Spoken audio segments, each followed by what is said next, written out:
Պարոն Սարգսյան, վերջերս պետական պաշտոնյաներին բաժանվեց 3,5 միլիարդ դրամի պարգևավճար, այն պարագայում, երբ կենսաթոշակառուներին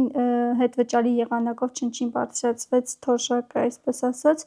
այն էլ միայն այն թոշակառուների համար բարձրացվեց, որոնք որ քարտով առևտուր են անում, ինչպես կգնահատեք կառավարության նման գործելավոճը։ Լկտի, սանձարձակ, անտրամաբանական, այլ կերպ չեմ կարող գնահատել, որովհետև թոշակի բարձրացում չի դա, թոշակի բարձրացումը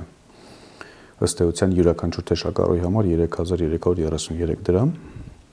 2026 թվականի բյուջեի մասին օրենքում 20 միլիարդ դրամ է առանձնացված հետվճարով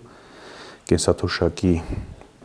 այսպես ավելացման գումարը, որը եթե բաժանում են կենսաթոշակառուների թվականակի վրա 500,000-ի վրա, ապա ստացվում է ամսական յուրաքանչյուր կենսաթոշակառուին 3333 դրամի հետվճարի տրամադրում։ Սա լավագույն դեպքում, երբ որ օրինակ կոմունալ վճարները կենսաթոշակառուները քարտով չեն վճարում, այլ ինչ որ մի հրաշքով ինչ որ մեկը նրանց համար վճարում է։ Այսինքն լավագույն դեպքում, երբ որ թոշակառուն իր ամբողջ կենսաթոշակը քարտով է կարողանում այսպես ծախսերը կատարել։ Հետևաբար այդպես թոշակների բարձրացման հարցի մասին խոսել նույնիսկ ամոթ է, որևէ բարձրացման մասին խոսք չկա։ Այդ փոքրիկ վարժություն եկեք կատարենք, միջին կենսաթոշակը համարենք 40,000 դրամ եւ Նիկոլ Փաշինյանի կառավարման ժամանակահատվածի վերջին 8 տարվա գումարային գնաճը եղել է մոտավորապես 30%, բայց 450 անուն ապրանք եւ ծառայություն պարունակող գնաճի մասին է խոսքը։ Առաջին անհրաժեշտության ապրանքների գնաճը 40% գերազանցում է։ Հիմա 40,000 դրամի գնողունակությունը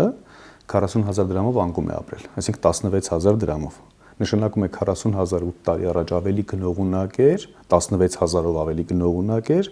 քան այժմ։ Եթե 16,000-ից հանում ենք 3333-ը, հանում ենք եւս 2,000 դրամ, երբ որ կառավարման ժամանակահատվածում ավելացել, 10-ից 11,000 դրամ դեռևս գնողունակ չի, չէ՞ 40,000 դրամ։ Այսինքն Նիկոլ Փաշինյանը ոչ թե կենսաթոշակը բարձրացրել է, այլ կենսաթոշակը 10-ից 11,000 դրամով նվազեցրել է։ Այսինքն 40,000 միջին կենսաթոշակը դարձել է 30,000 դրամ։ Սա իրենց պատասխան, որ Նիկոլ Փաշինյանի իր կառավարական կաբինետը եւ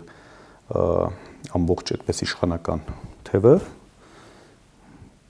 ամաչեն այդպես PR-վելուց իբր թե կենսաթոշակ են բարձրացրել։ Բացի կոմունալ ծախսերից նաև դեղորայքի հետ կապված որը որ կենսաթոշակառուների համար ամենամեծ առյուծի բաժինն է կազմում ծախսերի մեջ։ Եվ նման ֆոնին պարգևավճար վճարելը ուղղակի ամոթալի է։ Ես կողմ եմ պարգևավճարների վճարմանը, բայց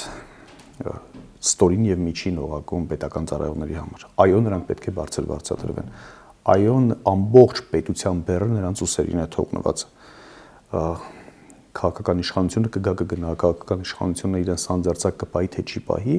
այնուամենայնիվ պետական ծառայությունները անխոնջ ու անտրտունջ պրոֆեսիոնալ իրենց աշխատանք կատարում են։ Բայց արի ուտես,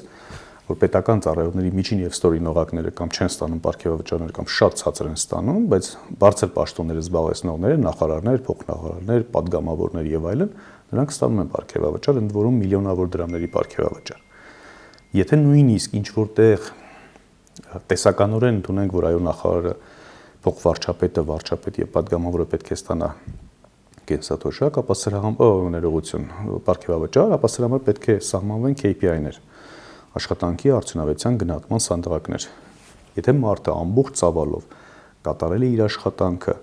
արդյունավետությունը գնահատվել է եւ այո նրա վարձատրությունը պետք է շահագրգռման առումով, նրա ապրուստի, նրա կյանքի որակի բարելավման առումով, այո ոչինչ, նույնիսկ թողես դեպքում վճարեն։ Իսկ ինչ կասեք, երբ որ նախարարները, որ ամբողջությամբ ձախողել են իրենց ոլորտը, պատգամավորները, որ ընդհանրապես բացի հրահանգով ազգային ժողովի սեղմակների սեղմումից ընդհանրապես իրենց կարգավիճակը չեն էլ պատկերացնում ինչի մասին է, որևէ օրենսդրական նախաձեռնությամբ հանդես չեն եկել, որևէ միտք չեն գեներացրել, նրանք արյութես, որ պետք է ստանան 3 միլիոն դրամ պարգևավճար,